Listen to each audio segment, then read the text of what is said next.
Hi, my name is Angie Battle, and I would love to share 5 tips to a better pie with you. There was a time in my life where I hated making pie. It scared me, it intimidated me. The crust was just unfathomable to me, and I decided I was going to figure it out. And over the years, I have, and I just wanted to share a few success tips with you.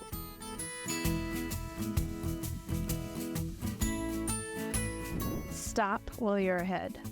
You want to break down the fat in the pie to about dime size amount or sizes.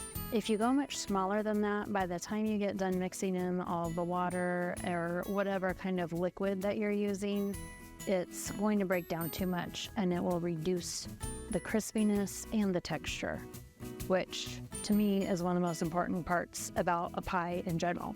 See this size right here? That's what you're going for. It's perfect. Line the oven floor with foil or a removable lining before you turn your oven on.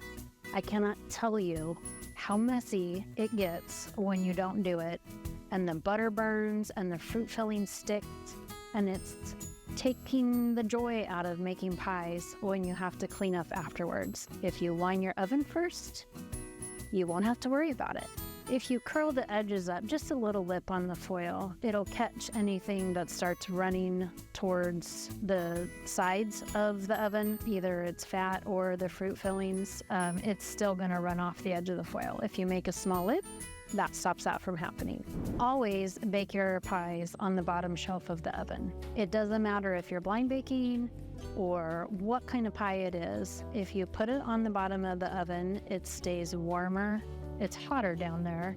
It crisps the crust more, and you'll get a much more evenly baked dough by the time your pie is finished.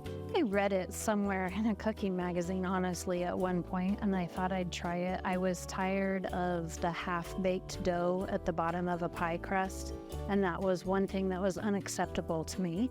So I tried it, and sure enough, it worked. And I would never, ever make a pie doing something else otherwise. Even if you're making 4 pies and you can't fit them all in at the same time, do it one by one. You'll have a much better product at the end. Any sort of a runny filling, you want to blind bake your crust first. Blind baking. So the idea is you're putting a crust in the oven, and you can't see it because it's filled with, well, it's lined with foil or paper, and then it's filled with pie weights all the way up to the top. So you can't see it, you just have to trust that it's working. Like if you're doing a pumpkin pie for Thanksgiving, traditionally people would never blind bake a crust, they just throw the filling in and bake it. But if you look at any pie made that way, the crust underneath will not be baked. It will be kind of a doughy mess, and it's palatable, but it's not good.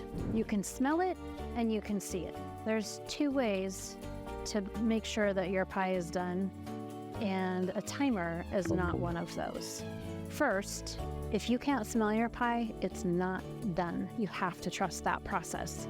If it's starting to get brown on the edges and you still can't smell it, put a pie shield around the edges, line it with foil, do something. You could even turn the temperature down a little bit, but do not take it out if you cannot smell it. It's foolproof. The second one would be you can see it.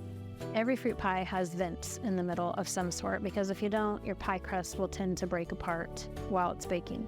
If you can't see fruit filling bubbling up from the very center of those vents, it's not finished. Once you can see even the first bubble, you know you've got a perfect pie filling. I hope these 5 tips have helped you learn how to make the pie making experience a lot more enjoyable and successful. If you have any tips, I'd love to hear them. Drop us a line below or follow us on social media.